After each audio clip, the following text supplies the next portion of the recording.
हाणे non cooperative खां गॾो गॾु पोइ हुननि हिकिड़ी ॿी मूवमेंट बि स्टार्ट कई, गांधी जी सिविल डिसओबीडियंस जो नालो ॾिनई, सिविल डिसओबीडियंस।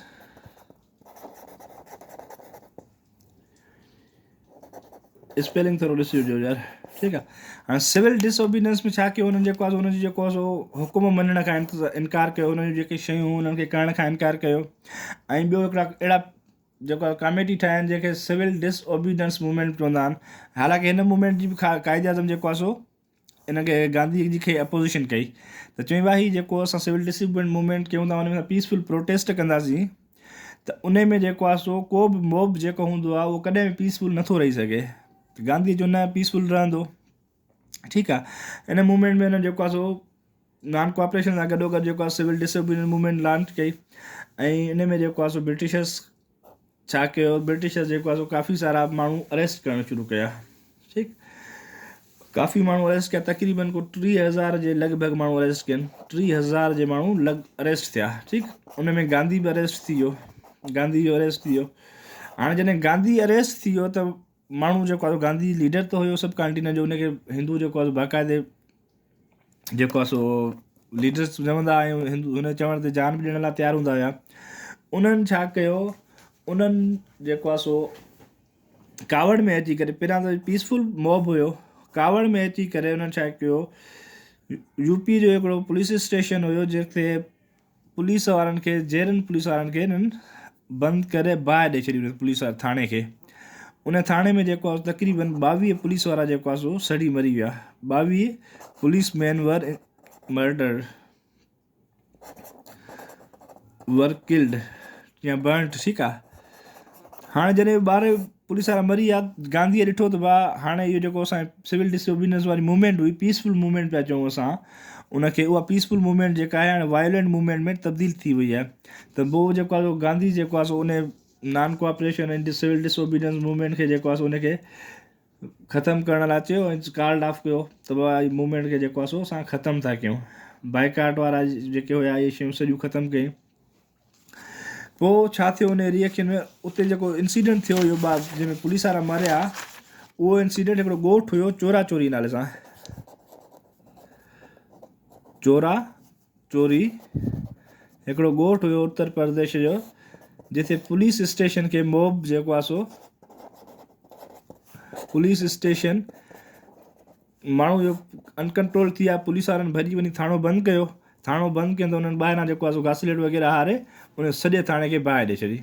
हाणे उन नतीजे में छा थियो, 22 जेको आहे सो बेगुनाह माण्हू जेको आहे सो क़तल थी विया, पुलिस वारा क़तल थी विया, ठीकु आहे। हाणे जॾहिं 22 पुलिस वारा मरी विया त जेको आहे सो गांधी जेको आहे सो चोरा चोरी इंसिडेंट कॾहिं थियो हुओ, इहो थियो हुओ फेबरवरी 1922 में, फेबरवरी 1922, ठीकु आहे। इहो MCQ ईंदो अथव, चोरा चोरी इंसिडेंट कॾहिं थियो, त चोरा चोरी इंसिडेंट थियो फेबरवरी 1922 में, ठीकु आहे। हाणे ईंदो आहे चोरा चोरी इंसिडेंट में घणा पुलिस वारा जेको आहे सो सड़ी विया हुआ थाणे में, उन में जेको आहे 22 पुलिस वारा जेको आहे सो जेरे उन्हनि साड़े छॾिया मॉब, ठीकु थी वियो।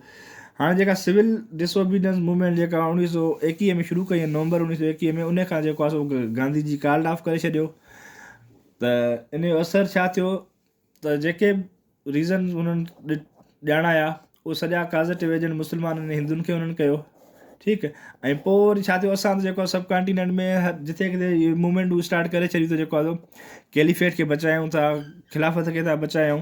त उन वक़्तु जेको आहे कमाल अतातुर्क जेको आहे सो हुकूमत में ईंदो आहे, तुर्कीअ जो, ठीकु। कमाल अतातुर्क छा कंदो आहे, अचण सां जीअं ईंदो आहे पहिरियों कमु इहो कंदो आहे, जेको आहे सो जेका सीट हूंदी आहे कैलिफेट वारी या उनखे अचण सां एबोलिश कंदो आहे, ठीकु आहे। अचण सां उन सीट खे ई ख़तमु करे छॾींदो आहे। जॾहिं उहा सीट ख़तमु थी वई त पोइ असांजा स्टेक विस्टेक सभु ख़तमु थी विया न, पोइ सब कॉन्टिनेंट जे माण्हुनि जो त कुझु वञे कोन। उहो जेको उतां जा माण्हू हुया, उतां प्रेसिडेंट या प्राइम मिनिस्टर हुकूमत संभालण खां पोइ पहिरियों कमु इहो कयईं त इस्टेब्लिश जेको आहे एबोलिशमेंट ऑफ जेको आहे सो कैलिफेट कयईं, जेका हुन चवंदा असां अलावा हिकिड़ी मोज़िस इज़त माब ऐं उहा शइ हूंदी, उनखे शइ खे हिन ख़तमु करे छॾियो, ठीकु। उन सां जेको आहे सो खिलाफ़त मूवमेंट ख़तमु थी। खिलाफ़त मूवमेंट जा असर जेको आहे सभु कॉन्टिनेंट ते रहिजी विया। ब्रिटिशर्स जा एटीट्यूड मुस्लमाननि जे ख़िलाफ़ु अॻे थोरा घणा ख़राबु हूंदा, उहे रहंदो जेको आहे सो उन्हनि ॾांहुं ख़राबु थी विया। उन्हनि खे जेको आहे सो अॼु ॾियणु शुरू कनि। हाणे 1919 में ॿिया बि वाक़िया थिया, उनजे बारे में सिर्फ़ु असां थोरी इन्फॉर्मेशन असां तव्हांखे MCQ हिकिड़ो अची सघे थो, उहो जस्ट उहो करे सघो। ठीकु आहे, हिकिड़ो थियो जलियांवाला बाग इंसिडेंट। जलियांवाला बाग इंसिडेंट। ठीकु आहे, जलियांवाला बाग इंसिडेंट। जलियांवाला जेको आहे सो अमृतसर में हिकिड़ो एरिया आहे, उते हिकिड़ो गार्डन हुयो, उन जो नालो जलियांवाला बाग। छा हो उन में जेको आहे सो ब्रिटिशर्स हिकिड़ो एक्ट इंट्रोड्यूस करायो जेके रावलेट एक्ट चवंदा आहिनि। छा? बसि हिन मां हिकिड़ो सिर्फ़ु इहे शयूं सम्झो, रावलेट एक्ट। ठीकु आहे, 1919 मार्च में हिननि इहो एक्ट ॾिनो। उन एक्ट में छा हुयो, सिंपल बसि सम्झिजो।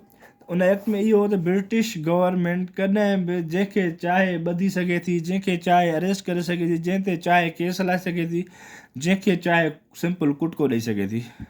ठीकु आहे, मतिलबु उन में जेको आहे का इन्वेस्टिगेशन कोन थींदी, कुझु कोन थींदो, जंहिंखे जॾहिं दिलि चवंदो उनखे केस ठाहे सघे थी। हाणे हिन एक्ट जे ख़िलाफ़ु जेको आहे सो प्रोटेस्ट, पीसफुल प्रोटेस्ट करण लाइ माण्हू गॾु थिया जलियांवाला बाग में। ठीकु आहे, जलियांवाला बाग में माण्हू गॾु थिया रावलेट एक्ट जे ख़िलाफ़ु पीसफुल प्रोटेस्ट में। त पीसफुल प्रोटेस्ट जे नतीजे में छा थियो, जॾहिं हिते जेको मिलिट्री उनजो कमांडर हुयो जनरल डायर छा कयो, उन पीसफुल मॉब ते जेको आहे सो फायरिंग कराइनि, सिधी फायरिंग। उन सिधी फायरिंग जे नतीजे में छा थियो त तक़रीबन एप्रोक्सीमेटली हूअ ऑफिशियली त 379 माण्हू था अचनि, पर जेको आहे किताबनि में 400 बचनि था। तक़रीबन 400 ताईं माण्हू जेको आहे सो मारिजी विया। 400 ताईं माण्हू मारिजी विया ऐं 1200 ताईं इंजर्ड थिया। ठीकु आहे, ऐं उहो जेको आहे सो कंहिं करायो, जनरल डायर हुकुम ॾिनो त बाबा फायरिंग कयो हिननि ते।